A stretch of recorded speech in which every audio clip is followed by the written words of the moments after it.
자, 여러분들 잘 쉬고 오셨죠? 자, 2교시 수업 시작하겠습니다.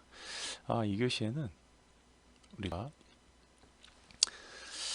또 이 여러분들께서 이제 자기계발적 측면에서 그 1교시 했던 일 관리, 일 잘하는 법 뭐 이런 거 있죠. 근데 이번 시간에는 감정 관리에 대해서 얘기해 볼게요. 감정 관리. 여러분들 감정 관리 이거 잘 들으셔야 돼요. 정말 사회에서 여러분들이 성공하는 여러분들 뭐 자격증 이런 거 다 중요하고 전공 다 중요한데 여러분들 이 감정 관리를 잘 못하게 되면 모든 게 도로함이 돌아가고 처음으로 돌아오고 공근 이제 공든 탑이 완전 무너지고 모래성이 돼버리는 게 이 감정 관리입니다.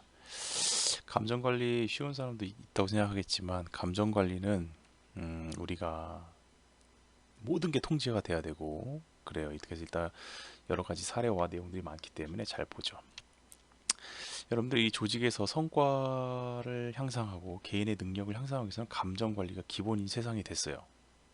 감정 노동자라는 말이 나온 것 또한 이 감정 관리가 모든 분야, 모든 어떠한 올 파트에서 다 여러분들한테 영향을 미치고 큰 영향을 미쳐요. 직장의 84.1%가 직장에서 감정 조절이 어렵다고 생각을 한다. 여러분들 사회생활이 어려운 이유 우리가 NCS 과정에서 대인관계 능력도 있지만 그 수업 시간에서 제가 항상 강조하는 부분이 이 감정 조절. 그래야 여러분들 감정 조절할 때야 협상과 설득, 그 다음에 갈등 관리가 잘 됩니다. 갈등을 유발시키지도 않고 갈등 관리도 잘 되고 이거를 잘하면 다른 사람이 못 보는 게 보입니다. 보인다가 되게 중요한다. 보인다. 34.5%는 감정을 절제하고 40.2%는 감정을 참지 못하 표출한다. 뭐 이런 말씀드리면 좀 그렇지만 시대적으로 감정 관리의 그런 그 대응법이 틀려요. 어떤 관점에서 이런 얘기를 많이 합니다. 감정 관리가 된다는 것은 일단 여러분들 그리고 저를 포함한 여러분들의 각자의 보이지 않는 하방 역치와 상방 역치가 있어요. 아래로 보이지 않는 감정의 언더라인, 그 다음에 위로 보이지 않지만 위로 어딘가 있는 상방의 라인. 이것들이 깨지게 되면 그리고 깨지고 됐을 때 여러분들이 내부적 통제 시스템과 그 다음에 내부적 관리 능력이 안 되면 우리가 흔히 얘기하는 돌아버리는 거죠. 그리고 표출을 엄청 강력한 표출을 하게 돼요. 이 강력한 표출을 하게 됐을 때 그거는 행동이든 언어든 뭐 어떠한 그 이모션 여러 가지로 이제 될 수 있지만 이게 만약에 여과 없이 간다면 큰 파장을 미치며 여러분들의 성과를 없애버릴 수도 있고 그다음에 줄일 수도 있고 그다음에 관계가 깨지고 끊어지고 뭐 퇴색되고 여러 가지 이러한 단계별로의 상황이 나타날 겁니다. 이런 관점에서 여러분들은 가장 중요히 생각해야 되는 게 욱하는 순간, 욱이라고 하는 부분을 잘 막아야 돼요. 그래서 뭐 상사가 막말을 한다, 무시한다, 비인격적 행동한다, 이때 욱하죠. 그리고 부당한 지시를 받을 때 저 사람이 할 걸 나야 지금 욱하죠. 부하 직원이 말을 듣지 않거나 대들 때 욱하죠. 혼자 야근하고 혼자 내가 다 해야 돼 과도해 욱해. 업무에 대한 평가가 제대로 안 될 때 욱해. 이것은 정말 빙산의 일각을 말씀드린 거예요. 하다못해 저 사람이 날 이상하게 쳐다봐도 욱하는 사람도 있어요. 그죠? 끝이 없습니다. 그렇기 때문에 여러분들이 이 감정 관리라고 하는 걸 너무 우습게 보면 안 돼요. 정말 공부해야 되고 노력해야 되고 경험해야 되고 여러분들 수양해야 된다는 표현이 적합할 수도 있어요. 수양해야 됩니다. 감정을 절제하는 사람이 있지만 감정을 표출하는 사람이 있고 근데 이거를 조절하면 좋아요. 내가 아무리 속상해도 참으란 얘기가 아니고 저 사람에 대해서 평가하고 저 사람을 그냥 이런 얘기 있죠. 똥을 무서워서 피하냐 더러워서 피하냐 이런 표현부터 그래서 결국은 여러분들이 절제하란 얘기가 아니고 표출을 막 하라만 그거에 대한 능숙능란한 감정 조절이 되는 게 가장 이상적이다. 그래서 92.7%가 감정 조절과 업무나 직장에서의 성공하는 메커니즘의 감정 조절이 강력한 이 변수다라는 거죠. 여러분들이 이 감정 조절은 앞으로 뒤에 나올 내용은 왜 못하나를 봤지만 우리가 오늘 봐야 될 내용 간단하게 보면 왜 필요한가, 그리고 감정 지능, 이 부분 5가지 영역을 여러분들이 잘 봐야 되고, 그 다음에 공감 능력, 같이 이제 감정을 잘 느끼는 사람이 있어요. 감정 공감 능력, 이 사람들의 특징을 여러분들이 알아야 여러분들이 잘 할 수 있어요. 감정 관리는 처음에 자신의 감정과 느낌, 그걸 어떻게 인지하냐? 인식, 통제, 조절, 거기에다 타인의 감정 느낌을 이해하는 거죠. 이게 잘 되면 원만한 관계가 형성되는데, 이 감정 관리를 참 미묘한 부분이라 어떤 사람은 되게 영혼 없이 뭐 이런 감정 관리를 하네, 뭐 이렇게 인지할 수도 있지만, 일단 감정 관리는 하고 봐야 된다. 감정 관리의 필요성. 감정은 여러분들 조직에서 굉장히 전파가 잘 돼요. 전염이 잘 돼요. 그래서 이 영상에서 보면 되게 분위기 좋은데 부서장이 뭐라고요? 사업이 안 된다고요? 뭔가 다크한 기류가 흐르면 부서 전체가 분위기가, 이런 표현이죠, 싸해진다라고 하죠. 싸한 분위기가 되는 것 자체가 감정이 전파가 쉬워요. 감정 관리 필요성을 또 보게 되면 감정 차이는 개인차로 큰 차이가 있다. 그렇죠? 어떤 사람은 똑같은 상황인데 너무 기분이 좋아. 어떤 사람은 낙심할 정도는 아닌데 너무 우울해하고 정말 피폐해지고, 느끼기에 따라 틀린 거지. 개인 차이가 있기 때문에. 그 다음에 개인의 감정과 집단의 감정이 틀릴 수가 있어요. 다시 말하면 아까 이 영상 아까 나왔던 거죠. 사업이 안 된다고요? 팀장님이 난리를 쳐. 근데 이 여자가, 이 여직원이 로또가 됐어. 근데 속으로는 엄청 기쁘죠. 이걸 자랑하고 싶어 하지만 조직이 분위기가 안 좋으면 여기에 편승해야 되는. 어떤 사람은 너무 당연한 얘기 하시는 거 아니에요? 말할 수 있지만, 이거 눈치 못 채고 그냥 나 좋은 거라고 지내는 캐릭터도 굉장히 많습니다. 결국 그 조직 집단에서는 이제 분위기가 안 좋아지고 점점 멀어지는 캐릭터가 되겠죠. 이제 감정 관리는 또 아까 우리 얘기했지만 퍼포먼스를 높여줍니다. 우리가 첫 번째 사례는 존슨앤존슨을 볼 거고, 두 번째는 지멘스 사례를 볼 겁니다.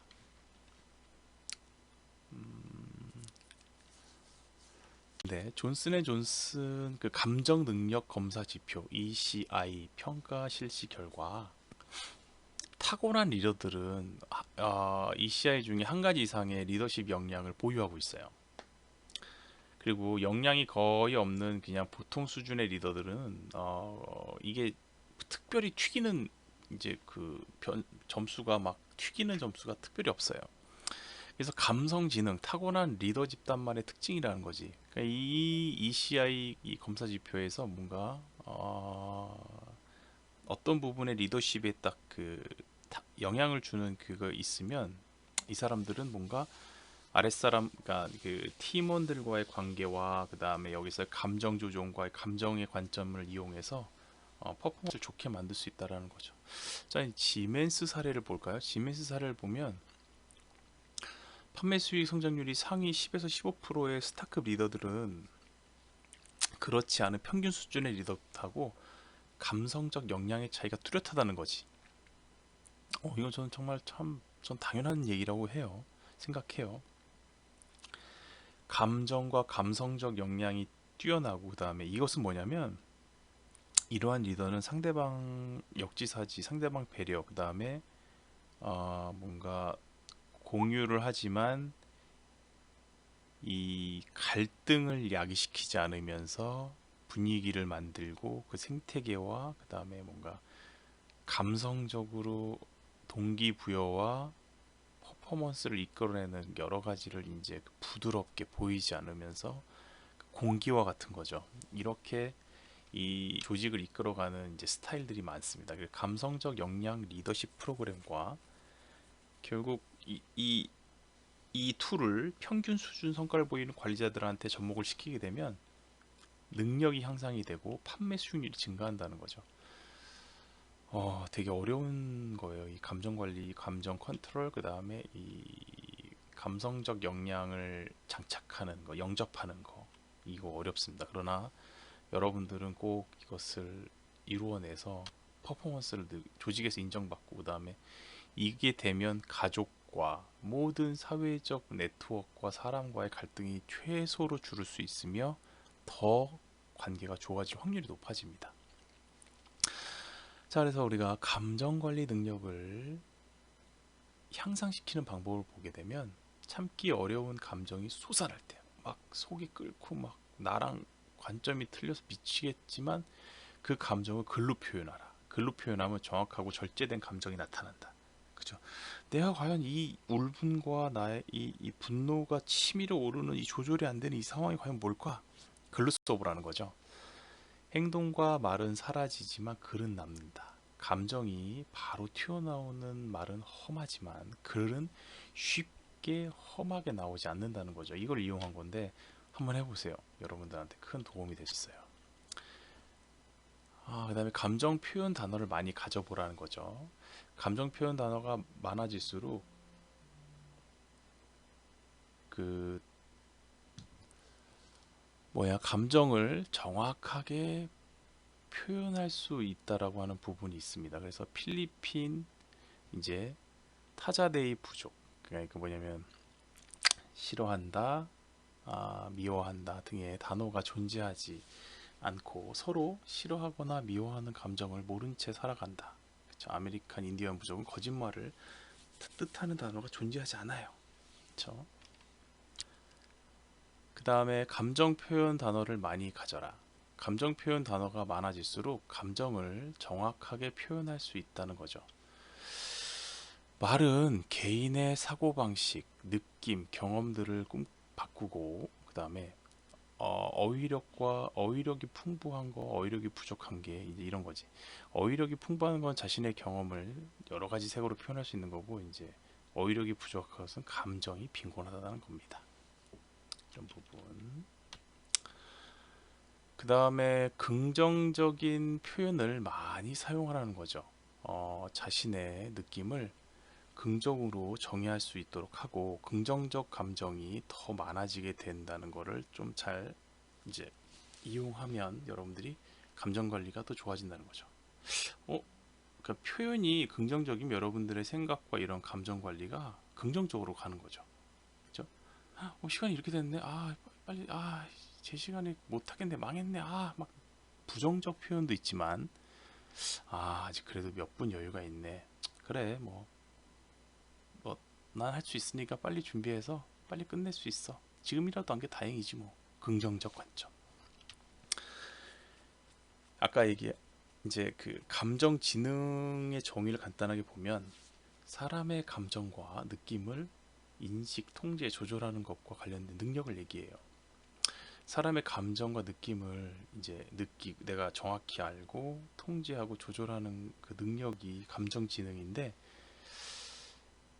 이 심리적 이제 능력을 보좌하는 다른 심리적 특성을 포함하고 있고, 그 다음에 이 지능, 인텔리전스라고 하는 이 부분을 이제 잘 믹싱하는 거죠. 그죠? 그래서 사람을 이해하고 관계를 형성하는 능력, 이 사회적 지능까지 다 연결이 된 이제 복합적 이제 지능 범주죠. 그래서 이제 지능은 이제 이성적이고 합리적으로 사고하는 능력이죠. 기억력, 이해력, 추리력, 계산력인데 감정 지능은 사람의 감정을 다스릴 줄 아는 통제력이에요. 그러니까 이게 되게 어렵고 대단한 능력이죠. 인내심, 지구력, 충동 억제력, 만족 지연, 용기 절제. 그러니까 상대방의 감성을 다스린다는 것은 이제 모든 변수와 현재의 상황과 관점과 스코어를 다 인지한 상태에서 내가 더 기다릴까? 아니면 내가 더 앞서갈까? 여러 가지를 이제 복합적 시나리오를 통해서 상대방한테 영향을 딱 주는, 그 다음에 상대방과 뭔가 해결하는, 상대방에게 긍정적으로 다가갈 수 있는 뭐 이런 거죠. 어, 감정적인 사람은 항상 그 변덕스럽고 감정 기복이 심하다 아니라는 거죠. 자신 감정적인 사람은 자신의 감성에 대한 이해가 높은 사람이에요. 그러니까 예를 들어서 뭐 어떠한 낙엽이 떨어져도 어떤 사람은 뭐 이미 뭐 그거가 눈에 안 들어오는 사람도 있고, 어떤 사람은 굉장히 감정적으로 이게 참 나한테 미치는 영향이 많다 이렇게 생각하는 사람도 있고, 그렇죠? 그다음에 변덕스럽고 감정 기복이 심한 거는 자신의 감정을 이해하고 통제하지 못하기 때문에 오는 겁니다. 그래서 감성적인 사람은 그렇게 변덕스럽지 않다. 감성적인 사람은 상대적으로 업무 성과가 낮다? 아니죠. 자신과 타인의 감정을 잘 이해하고 적응하기 때문에 본질적 업무에 집중할 수 있고, 그 다음에 그 본질적 업무를 계속 이끌어갈 수 있는 힘이 있는 거예요. 그래서 집중력이 높고 업무의 성과가 높을 수밖에 없고, 협력 이게 가능하다는 거죠. 그 다음에 감성은 타고나는 것으로 학습할 수 없다? 아닙니다. 감성도 연습하면 돼요. 개인의 특질 쉽게 변하지 않을 수는 있지만 뭔가 몰입하고 관심을 갖고 노력하면은 충분히 뭔가 같이 뭔가 점점 더 나무가 아닌 숲을 볼 수 있는 건 시야를 갖게 돼요. 이 감정지능, 지금까지 얘기한 이것을 다시 5개의 영역으로 나누게 되면 자기인식, 자기규제, 자기동화, 감정이입, 사회적 기술 뭐 이렇게 나눌 수 있어요. 자, 자기인식적 관점을 보게 되면 자신의 감성이나 무드 또는 동기 유발 요인과 그것의 영향력을 인식하고 이해하는 능력이다. 그러니까 우리가 이제 이 자기 개발에 처음에 나왔던 자기 인식적 관점이 있죠. 나를 알아야 된다. 그렇죠? 이게 그래야지만이 내가 어떠한 감정을 느끼고 내가 이걸 좋아한다, 싫어한다, 나를 정확히 알아야 된다는 거예요. 이제 우리가 표현하는 부분이죠.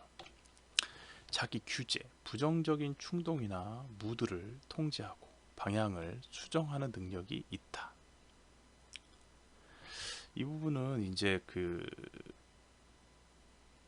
규제를 잘 한다는 것은 나를 잘 알고 나를 통제하고, 그 다음에 내가 이 방향이 갔을 때 내가 어떻게 될 거라고 하는 추론과, 그러니까 나를 컨트롤할 수 있는 이제 그 부분이죠. 이게 있어야지만이 감정 지능을 더 견고히 하고 그 다음에 더 오차 범위를 줄일 수 있는 부분인 거죠.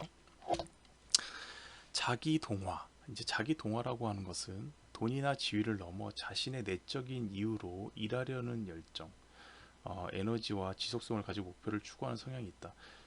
통상 우리가 그 메슬로우 인간 욕구 5단계에 보면 마지막 단계가 뭐냐면 자아 성찰이라는 게 있어요. 이 자아 성찰적 관점에서 그 단계는 돈과 지위에 연연하지 않아요. 돈이 있던 없던 마지막 단에 내가 죽기 전에 이것을 뭔가를 해봐야 되겠다. 내가 죽기 전에 돈도 많이 벌어봤고 권위도 노려봤는데 사회에 환원하고 봉사하고 싶다. 그래서 사회에 봉사를 해보고 싶다. 이런 관점이 있다면 자신의 내적인 이유로 일하는 이런 모티베이션이 생기게 되는 거죠. 이런 게 굉장히 큰 에너지를 준다.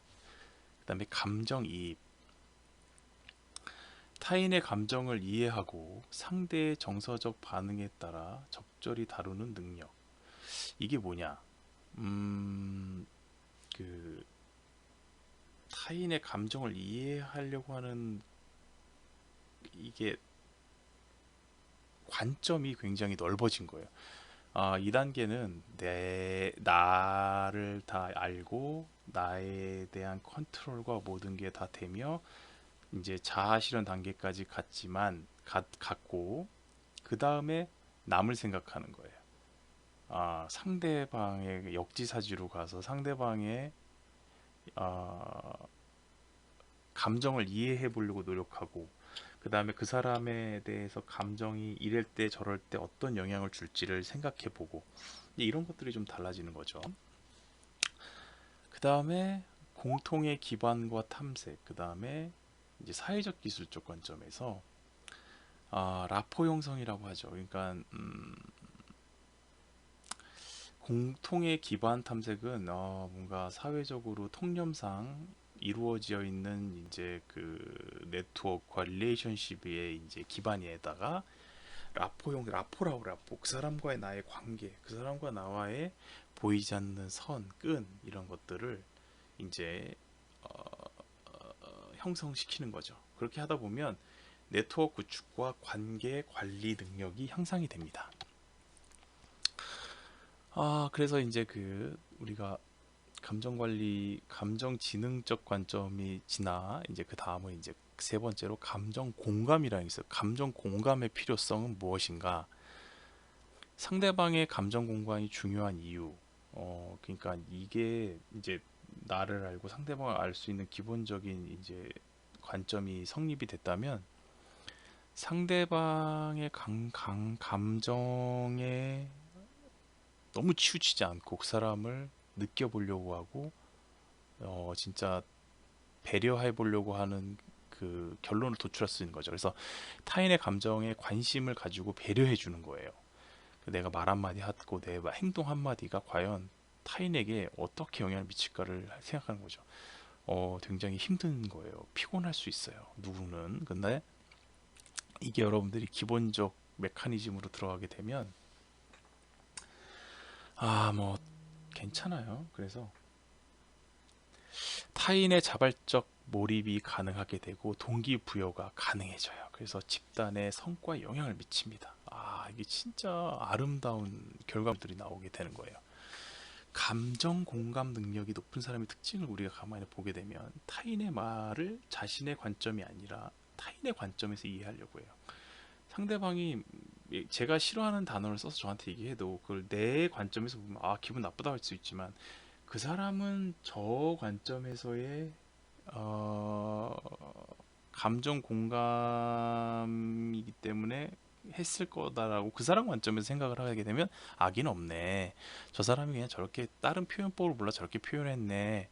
이렇게 이해할 수 있고 그 사람을 배려하고 그거를 위해서 내가 상처 안 받을 수 있고 영향력을 더 확대하고 관계가 더 지속될 수 있어요. 근데 이게 안 돼 있으면 뭐야? 날 무시하는 거야? 어, 관계 이제 못 하겠네. 이렇게 단편적인 걸 없앨 수 있는 거죠. 타인의 말에 사실적 의미와 정서적 의미를 함께 포착한다. 이게 되게 또 아까 방금 말씀드린 거와 같은 맥락이에요.